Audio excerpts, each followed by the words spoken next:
近几年，马来西亚首相在世界政坛的新闻中可谓风起云涌。无论是成为了全球最高龄国家领袖的敦马哈迪，还是第6任首相纳吉的 1MDB 事件，使得我们马来西亚首相获得的关注堪比政坛界网红。但其实除了这2位首相，有这么一位首相对于马来西亚的95后来说非常的深刻，他就是阿卜杜拉·巴达维。阿杜拉是我们懂事以来第1位认识的首相，他是马来西亚的第5任首相。他卸任后呢，就选择淡出了政界。与前任首相纳吉和敦马哈迪2位相比，他的生活与行踪可谓相当低调。那他的行踪低调到什么程度呢？在今年的8月份，社交媒体竟出现了巴拉因81岁高龄、身体欠佳而逝世的假新闻。事后，阿杜拉除了亲自向媒体回应并报案处理之外，他也开始让大众看到他在社交媒体的运营。就在11月11日，他的 Instagram 账号上多了一张与他的妻子真阿都拉的合照。虽然2人已经白发斑斑，但脸上的神采却没有被岁月抵住。今天就让我们一起来认识这一位马来西亚最低调的首相。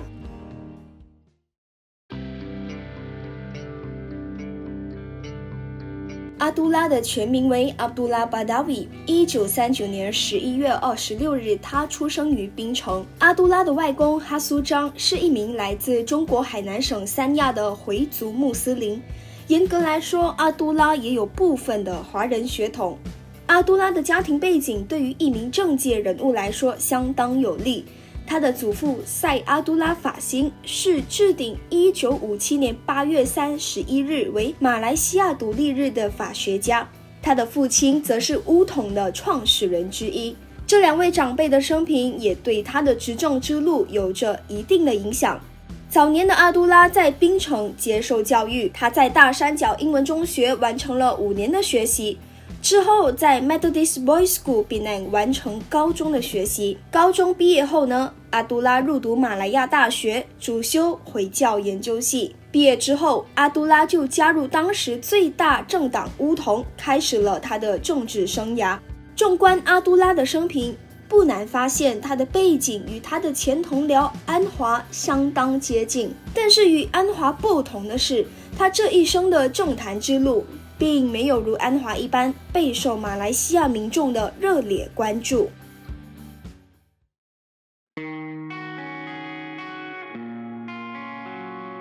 前面有提到，阿都拉的祖父和父亲都是巫统的创党元老之一，他的家庭与巫统有着密不可分的亲密关系，因此他的参政之路可谓是继承父业。阿都拉1964年从马大回教研究系毕业后，即加入了巫统，并在同年获得了他的第1份官职——公共服务局的助理秘书。接下来的几年内，他连接在不同的政府部门工作，累积工作经验之余，也为他接下来的任相之路打好根基。在经过几年的预备后，阿都拉获得时任的巫统主席吴先翁的赏识，上阵1978年的大选槟城科巴勒巴达斯选区。之后的几年内，阿都拉的从政之路迎来螺旋式的上升。1980年受委为马来西亚联邦直辖区副部长，1984年获选为巫统副主席，并出任教育部部长。在80年代，阿都拉前后共担任了好几次的部长。这些担任部长的过程虽然很漫长，但却使阿都拉成为了时任首相马哈迪最信任的副手之一。然而，这些担任部长的日子里，阿都拉都默默地扛着一个人带给他的压力，这个人就是他的同乡兼学弟安华。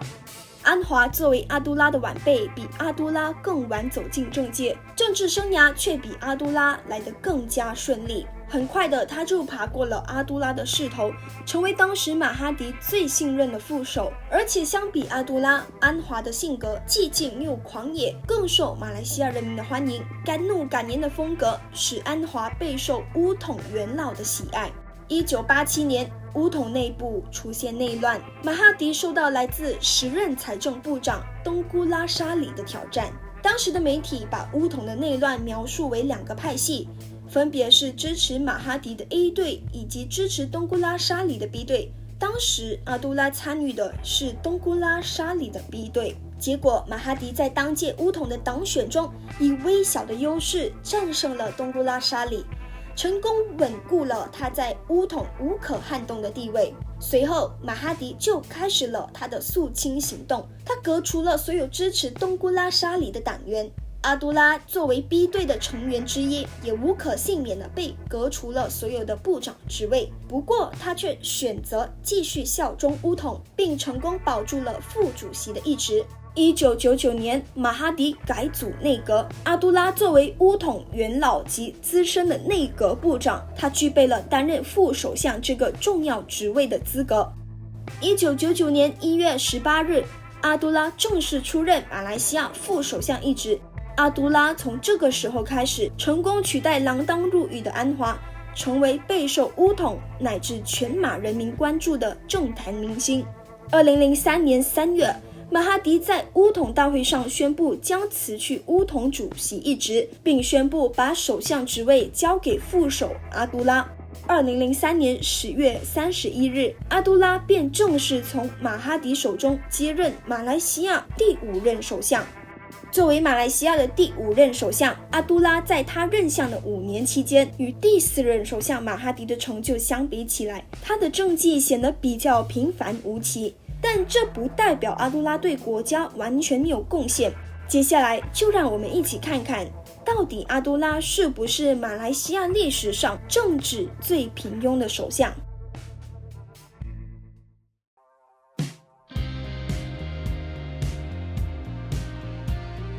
阿杜拉在卸任首相之后，虽然民间称呼他为马来西亚廉洁之父，但其实他真正被官方赋予的头衔是人力资源发展之父。这个头衔未反映出阿杜拉对马来西亚的经济贡献。在阿杜拉担任首相的期间，他其实为马来西亚的人力资源发展做出了不少贡献。他不仅开拓了马来西亚许多的经济空间，在执政期间落实的经济走廊计划在后期看起来也相当成功。2006年，在阿杜拉的带领之下，马来西亚政府一口气打造了柔南经济特区、北马经济走廊、东海岸经济特区、东马、沙巴和沙拉越经济走廊5个大型经济发展计划。阿杜拉作为时任的首相，他亲自运筹帷幄，作为幕后的主要推手，其中最备受瞩目的就是柔南经济特区。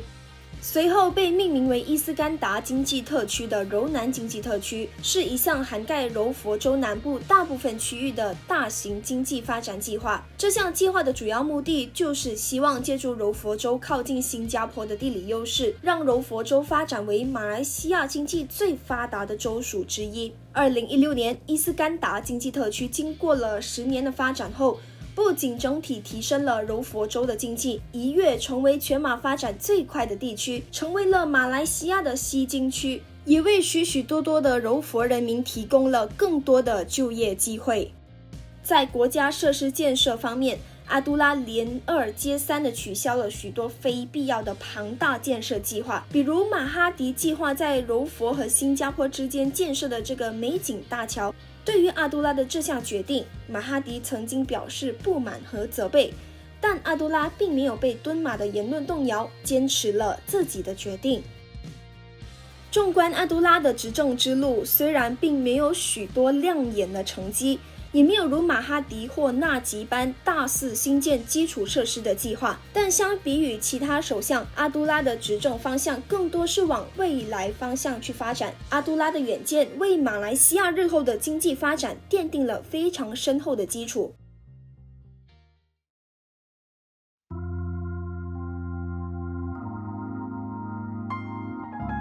2001年9月11日，美国纽约州发生了一场恐怖袭击，造成了接近3000多人的死亡。美国为了报复911事件的主谋基地组织，发起了长达多年的中东反恐战争。西方世界许多大国如英国、法国等国家也加入了这场战争，一场西方世界与伊斯兰世界的冷战由此开始。此后的几年内，美国和其他西方世界掀起了一股反伊斯兰的浪潮，伊斯兰这个宗教顿时成为了许多西方国家和人民所厌恶的宗教。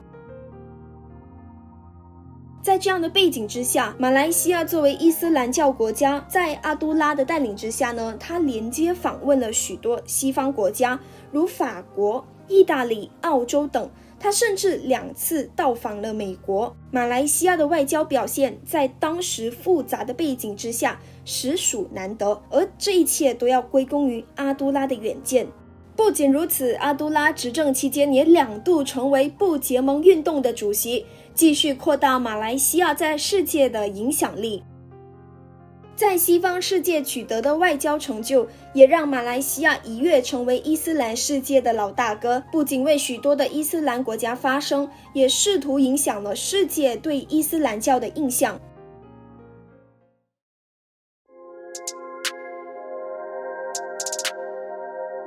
作为一名首相，阿都拉执政期间也无可避免地陷入了许多争议事件，这些争议事件也间接影响了阿都拉在马来西亚的名誉。第一，改革失败。前面有提到，阿都拉在执政期间曾多次许下各种改革的承诺，在位时阿都拉确实曾经尝试推动这些改革，如成功修改刑事法典，不过这些努力似乎微不足道，对于一开始所承诺的也没有完全实现。不仅没有能够进行许多的改革，阿都拉的许多改革也让马来西亚在日后陷入了更混乱的局面。最好的例子就是阿都拉对媒体界的改革。执政期间，阿都拉透过开放言论空间，让媒体掌握更大的自由权。然而，阿都拉的这项改革让许多媒体更加不受限制地煽动各种舆论，导致国家面对种种重大课题时争论不休，而这个局面也是现在马来西亚媒体界的通病之一。第二，肃贪运动的失败。阿都拉执政期间，他承诺铲除马来西亚国内的贪污风气，而事实上，阿都拉确实讲到做到。他在任期内积极肃贪，成立皇家警察委员会推动改革。身为首相的自己自行立法，加强原有的3权分立框架，避免首相本身可干预司法。但是数据却显示，阿都拉的肃贪运动成为了他当权之后的最大败笔之一。在阿都拉的任期内，马来西亚在国际透明组织中的贪污印象排名从2003年的37名下滑至2007年的43名，贪污问题之严重可见一斑。其中贪污问题最为严重的州属就是沙巴。沙巴在当时不仅拥有全国最高的贫穷率，也是马来西亚国内贪污最严重的州属。沙巴作为它发展经济特区的州属之一，因此也引起了巨大的关注。阿都拉任期内，沙巴的贪污问题不但没有被解决，反而令沙巴陷入了新的贪污黑暗时代。或许阿都拉并没有亲自涉及到贪污，但他优柔寡断、温文尔雅的性格，使他没有及时阻止并严惩这些作恶之徒，让马来西亚的贪污迹象越来越严重。或许这也是他任职期间引起的极大争议。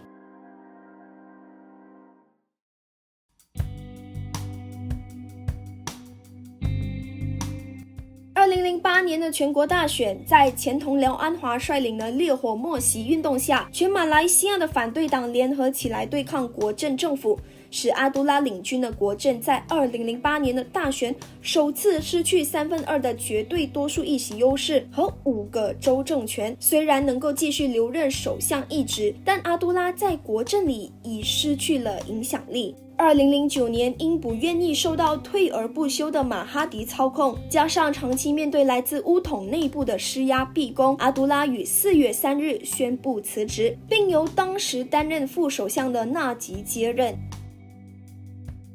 阿都拉从踏入政界开始，给予旁人的印象都是温文尔雅、平易近人，是大家公认的好先生。因为在贪污改革上的失策和泡汤，很少人会去记得他在位期间的亲手和坚持，以及在2008年落选之后，他对政权的潇洒放手是鲜少有人提及的。